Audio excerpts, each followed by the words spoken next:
Hi, guys. Welcome back to Guy Set, a guy's guide to what should be talked about. This is my new apartment. Welcome. Welcome to the new place. I am sitting on the couch that I told you about last week that I was freaking out about that I was not going to be able to return because if I customized it, which I apparently didn't, but I thought I did because I added this ottoman right here, which I don't think you can see. If I customize it, I can't return it. And it is literally the itchiest thing I've ever sat on. Like, I should be wearing sweatpants right now because I am so, like, I feel like my legs are going to break out into hives. It is so uncomfortable. It is so huge. Like, if I sit back all the way, if you're watching on YouTube, by the way, you can now watch all episodes on YouTube. So if you want to do that, you absolutely can, or you can keep listening, whatever you prefer. It's all up to you. But if I sit back, like, that's a bad angle. That I am laying, like, flat. And, it's so itchy. Like, it is so itchy. And outside of the apartment, it sounds like the Avengers are coming to save New York. Like, it is. I have heard sirens. I have heard, like, bangs, bombs. Like, not bombs. That's a little crazy. But I have heard every sound you can hear. So if you hear all of that in the background, I'm still figuring out the sound. This is the first episode I've ever recorded in here, in this new space. So I don't know what this is going to sound like after. If you hear loud noises, sirens, the Avengers are fixing it outside. I'm doing the best I can in here, and I'm sitting on the itchiest couch on planet Earth. So they should be saving me from that. And that is to set the scene for you about this week's episode and what the state that I'm in doing it. So if I'm fidgeting a lot and you hear a lot of shit going on, like, that's what's happening. But what I'm going to talk to you about this week is my Uber ride from my Uber ride from last week, the Uber drive that I took from the hotel to the airport after my work trip last week. And it really stuck with me for a multitude of reasons, and I'm going to tell you about all of it.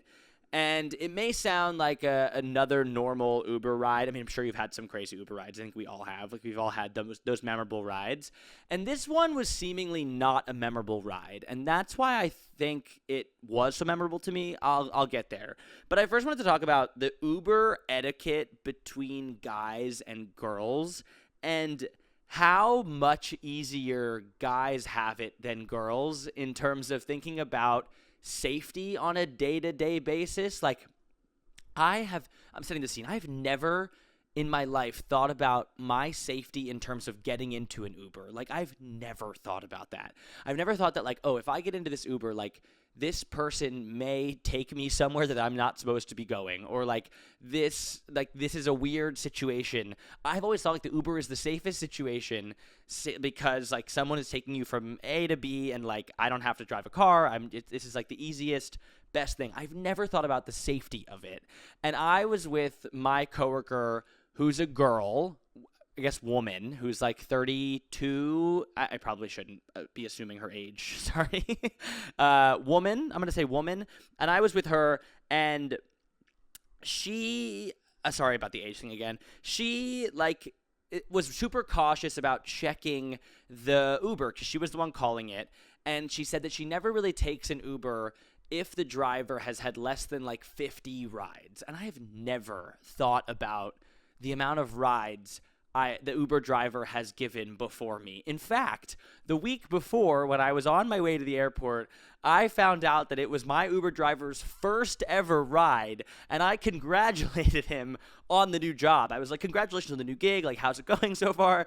I did not think about my safety whatsoever, because I just thought, like, I just never thought that I would have to. Like, I just never think that I have to. And I thought it was like exciting that he got a new job. I was like, yeah, I'm your first rider. Like, how have I been? This is so exciting. He's like, get the fuck out of my car. And she thought I was crazy for that story. And I was like, no, like that was so exciting. And I was like, well, looking back at it, I guess that is really crazy that I don't know. Like, I just never thought about that. And I think that's shows how much easier guys have it than girls, or just that I'm like really stupid when it comes to safety. Either way, that's neither here nor there. So she's always cautious to check the Uber driver and the ratings and the reviews and how many rides they've taken. And meanwhile, I'm trying to find the first person to drive Uber so I can congratulate them on a new job.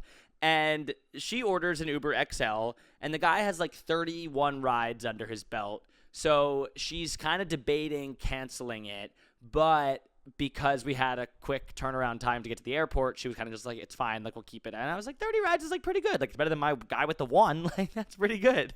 And she was like, okay, fine. Like, we'll take this Uber. It's no big deal. And I don't know. I just thought that's like a total aside from the rest of the story I'm going to tell. I just thought it was interesting that I don't think about that stuff. And I'm sure a lot of guys listening right now have been like, are probably like, oh, I've never thought about that once in my life. Like, my safety when it comes to an Uber. And that girls have to think about that. So I just thought that was like something interesting to share as part of this whole realization journey. So whatever. So I got in the Uber and I looked at the time to the airport, and it was like 55 minutes. It was like a 55-minute ride. And it was one of those like, like I'm already pretty tired. Like, I'm exhausted. I didn't really sleep that well the night before. We got up early to do work stuff. And seeing that extra long ride to the airport, I was just like, blah. And I get car sick really easily, so I couldn't like check my phone or whatever. And then the Uber driver goes, so where are you all from? And I was like, like, oh, fuck. Like, and you know when you're really tired and the last thing you want to do is converse with the Uber driver and like start getting into a conversation with this stranger that you've never met before and you're probably never ever going to know again. And you're just like, like, please, can we not? Like, can you just, like, turn the radio off and, like, can I put the window down and, like, just try and fall asleep? Like, I do not want to talk right now. So when he was like, so where are you guys from? And I was like, okay, here we go. Like, can you tell me something that you would rather do than have a conversation of small talk with an Uber driver? Like, fuck. Like, that is the last thing I wanted to be doing. So my coworker, like, very politely responded, like, oh, I'm from here. And then I politely responded, like, I'm from here. And then he was like, so where are you guys off to? Like, you're going back to home? You're going to somewhere else? Like, where are your flights taking you? And I realized I was in for it. Like, this was not like a one and done question answer session. Like, this was going to be a 55-minute conversation. Like, we were going to be talking the entire ride. And you know when you can just tell, like, when you're either in a car or you're in a conversation and, like, it's not going to end anytime soon. And if it's going to end, it's going to be you ending it. Like, if you've ever been at a party and you're in, like, that moment of small talk with somebody and they keep asking questions and, like, you don't want to be rude, but you're also not really interested in the conversation. So you stay for as long as possible, and then you either be like, oh, hey, like, oh, like, look over there. Like, oh, I have to talk to this person. I have to, ooh, like, the shrimp look really good. I don't know. There's no shrimp at the parties I'm at, but, like, I don't know why I thought of them. Like, oh, the mini hot dogs look really good or whatever. Oh, I'm going to get another drink. Like, do you want a drink? And then, like, you're trying to get out by saying, do you want a drink? And they're like, yeah, I'd love a drink. So they come over to the table with you and you're like, oh, like, fuck, how do I get out of this conversation? So that was me in this Uber. And I realized that this was going to be a 55-minute conversation. This was not going to be a one-question wonder. And he was also one of those guys who sounded super high. You know what I mean? Like, he was like, what's good, man? Like, yeah, like, what's up? Like, where you guys off to? Like, where are you headed? And to set the scene, I've set the scene a lot, sorry. To continue setting the scene, I was in LA. So, like, people there are, like, chiller, and, like, they're by the beach, and, like, the water, and, like, blah. And that was what this guy was. Like, he just had that, like, really chill tone of, like, dude, like, that's super suck. Like, like that, like, kind of, I don't know, like, I don't know the right word for it. It's like that, like, really, blah, intonation, if you know what I mean. And, he was really nice, like, a very nice guy, but, like, that was just to give you the way he was asking the questions and the way he was following up. Like, that's really chill, man, like, blah. And I told him that I was headed back to New York, and he was like, oh, bro, like, I love New York, like, what area? And I was like, oh, like, I used to live in the East Village, like, I'm moving to here. And he was like, oh, like, what were your cross streets? And I was like, oh, this guy knows, like, we are going to get into it. And I was like, yeah, like, I used to live here. And he was like, dude, like, I stayed here one time, and, like, was super conversational and nice. And we were just kind of getting into all of it. So, like, then I felt the need to kind of continue the conversation, which I guess I didn't have to, but, like, he was being super nice, and it was very obvious that, like, this was going to help pass the time for him. And it turned out it was going to pass time for us as well. So then I said, like, oh, how long have you been Uber driving? Like, I shot with the classic question that I think everybody asks. Like, how long have you been driving Ubers? Like, how long have you been doing this? And he tells us that, like, he owns a farm in Oregon and that he wants to make some extra money, and shows us, at like a red light, he shows us, like, the tomatoes that he's growing and how they're going to, like, a farm stand in Oregon, and, like, he's going to go back there, the tomatoes and the watermelons and, like, all this stuff. We heard a bit of his life story, and then he asked another follow-up question. He was like, what was the best thing? And I'm going to stop doing his accent because I feel like it's either offensive or, like, I don't know. He was like, what was the best thing? What was the best thing you got? No, what was the best thing you guys ate while you were in LA? And I told him this amazing sushi restaurant that we went to that my friend recommended called Matsuhisa that was so good that we could not expense, because the first trip I took, the first ever work trip I took, where the sushi rule now exists at my company that I call it, my previous boss call it, that was because I went out and got sushi and expensed the entire bill to my company. And the person who handles expenses sent that to somebody else and was like, hey, do we cover this? And they were like, no, we do not cover this, unless he went with, like, somebody he was supposed to go with, like, unless he went with, like, he like did this as like a work thing. Like, no, it just looks like he went on his own and got sushi, which I did, and spent a lot of money. No, we will not cover that. Like, we will cover 1/5 of that, but good try. So we did not expense that, but it was a really great restaurant. And he was like, oh man, like, you went, and like, I started to actually, like, enjoy the conversation with this guy. And he tells us about his friend who's in Ireland working with Hosier on his new album. And then he asks, like, what's the best concert experience you've ever had? I was like, you didn't ask best concert, right? And he's like, no, like, the best experience. Like, and I said to him, like, you've got a lot of great questions. And he responded and he goes, I'm interested in people, man. And I was like, wow, like, okay, like, that's pretty cool. Like, he genuinely seemed really interested in, like, getting to know us, even though he was never going to know us again. And this was just going to be like a one-time kind of exchange. And I thought that answer was so cool. Like, he was like, I'm just interested in people. And I was like, wow, okay. And I thought about how cool it is to engage in a conversation with somebody for an extended period of time with no expectations tied to it. Like, we were going to be in this car for 55 minutes or so and have a conversation that we either never remembered again or never forgot again. And no one was looking to gain anything from this conversation except to get to know somebody that they will never know again. And I kind of thought about that during this conversation, about how cool that is and how genuinely interested this guy seemed in what we were saying, and asking follow-up questions and trying to get to the root of who we were and what we like and what we don't like and where we've seen in the world and what we like to eat and what we like to do and what drives us. And it was this incredible kind of conversation that nobody had any expectations for and nobody had anything tied to. And in another 40 minutes or so, we were going to go our separate ways and most likely never see each other again, because we don't know each other's names. We don't have each other's numbers. Like, I'm sure you can find, like, in the records of Uber and, like, blah, blah, blah. But, like, for the sake of story and for the sake of the experience, like, I'm not going to find this guy again. Like, we're not going to become friends. Like, he's not going to become friends with my coworker. We're not going to see each other in our lifetimes again. And I thought how cool it was to just be in the moment with this other person or with these other people and just get to know them, and how abnormal that kind of is nowadays. And near the end of the ride, I thought back through all of the questions he asked us throughout the ride, because I thought they were such good questions. And I was like, I want to remember these for the next time I meet somebody that I want to get to know more about or just, like, ask questions to. And I think these are good questions for a date, for coworkers, for anybody. Like, if you don't know what to ask somebody, I think the questions that this guy asked me and my coworker were so good and memorable, and they weren't really they were surface level enough, but they they changed the wording enough that they felt a little deeper. Like, instead of saying like, what's the best concert you've been to, it's like, what's the best concert experience you've been to? So these are the questions he asked, and like, this was the discussion we had through the Uber drive. He asked, what was the most beautiful place you've ever been? Which got into such an interesting conversation about the places we've traveled to and the places we want to travel to. He asked, what was the most beautiful city we've ever been to?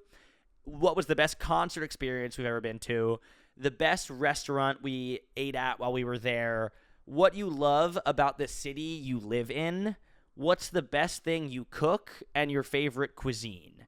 So that's like 7 or 8 questions that aren't earth-shattering, aren't groundbreaking, but they're questions that you can pretty easily follow up with and create an entire conversation and dialogue around with no strings attached. Like, if you were to go on a first date and ask 3 of these questions, or have 3 of these questions that like you can always shoot with if there's dead space or dead air or you don't know what to say, I think all of these can lead to more conversation.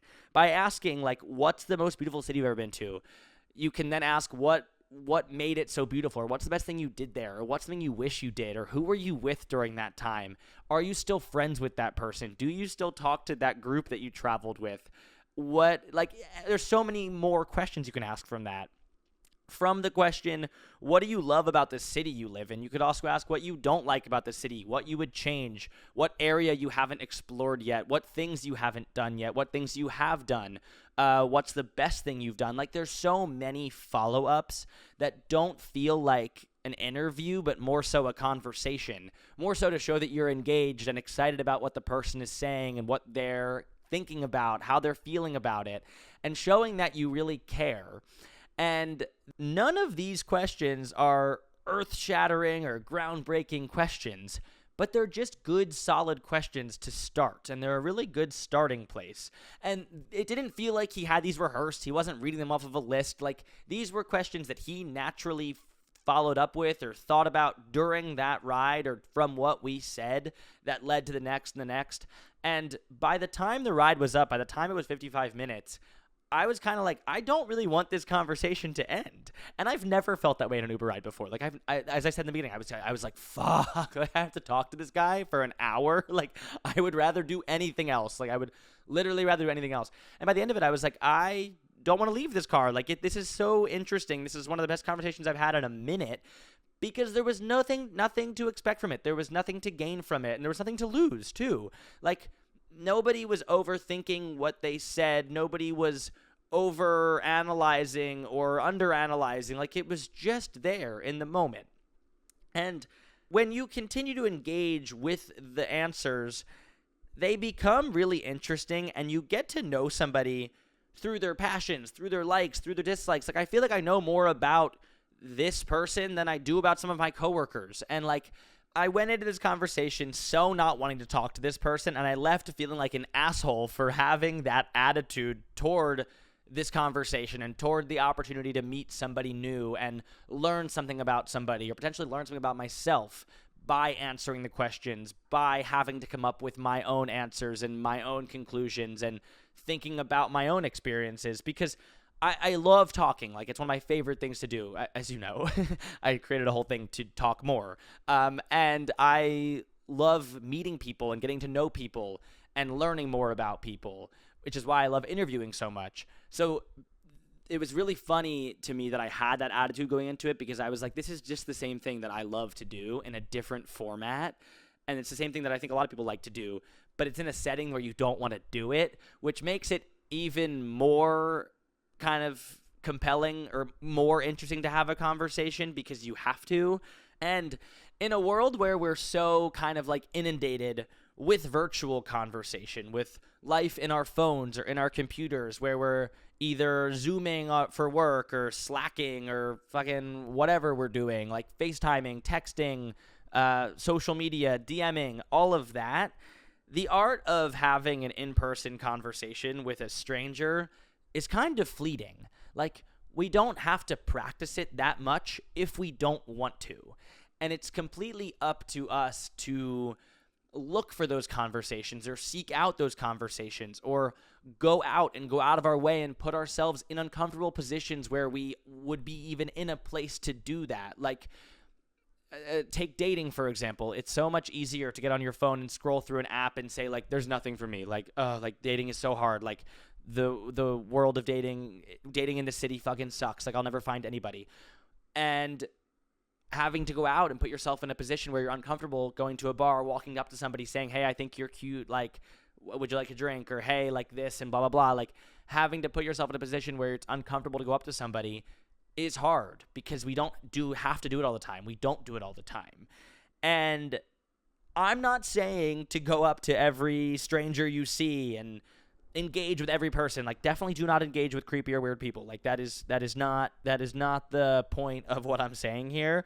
But I think one of the points is that to have a antisocial kind of attitude towards an opportunity to meet somebody, or I think it's important not to be antisocial and not to have that attitude that I had toward an opportunity to meet somebody new or a moment where you can get to know somebody on a deeper level, even if you may never see that person again, because you don't know what you'll learn about that person. You don't know what you'll learn about yourself from that conversation.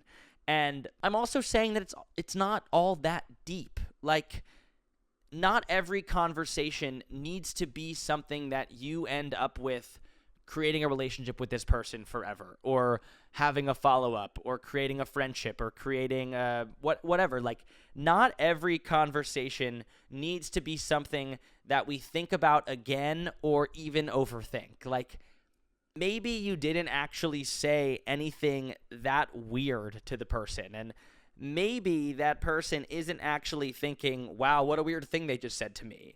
Or they are. But maybe it's okay to leave that alone and leave that conversation the way it was. You know what I think is really interesting about that whole conversation and getting to come on here to reflect about that moment, or those 55 minutes of moments with you, is that it's similar to a networking event I went to recently where I was put in an uncomfortable position and I didn't really know who to go up or who to go up to talk to, or who to engage with.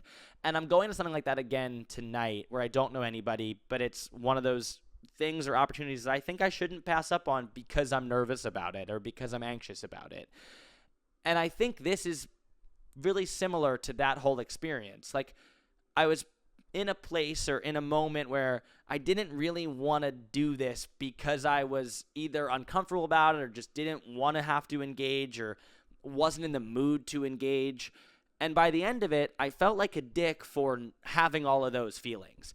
And that was the same for that networking event. Like, by the end of it, I felt like, how could I not have gone to this? Like, I learned so much about me from that experience, about having to put myself in a position where I wasn't in a comfortable place that I'm usually always in, by having to engage people I don't know. And maybe those didn't turn out to be the opportunities I thought they would be. Maybe I was rejected by something that I wanted to do, or maybe I landed on my head instead of on my feet in a couple of those moments and I said the wrong thing, or just like tripped over my words like I am right now.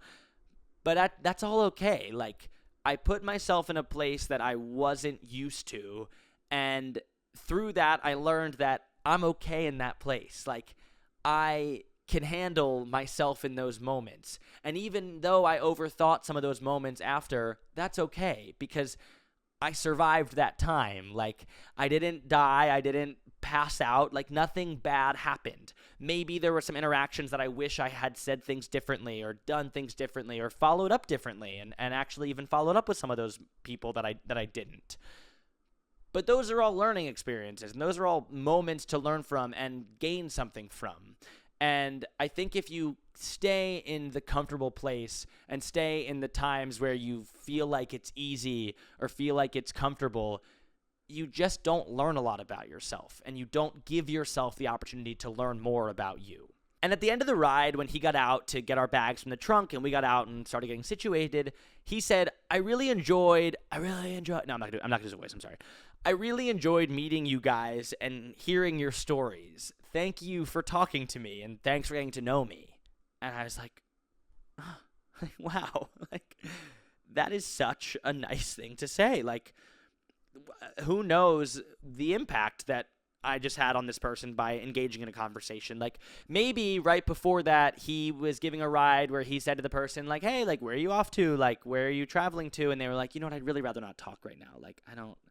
Or maybe he was having a bad day. Or maybe, like, you just never know what impact you have on somebody by having a conversation, by getting to know them. And it was pretty apparent at the end of it that our conversation had an impact, and he thanked us for it. And I was like, I've never been thanked for a conversation before. Like, I've never had somebody say, thank you for talking to me, or thank you for getting to know me, and I really enjoyed hearing your stories and getting to know you. And I was like, that was so fucking cool. And he asked for our names one more time and extended his hand for a handshake. And then he said, see you down the line.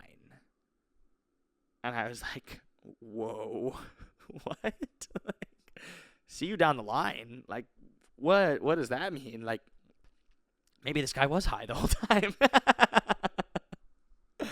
See you down the line. I was like, wow, yeah. Like, I that kind of meant that we will never cross paths in our lives again. Like, I will most likely never see this person again.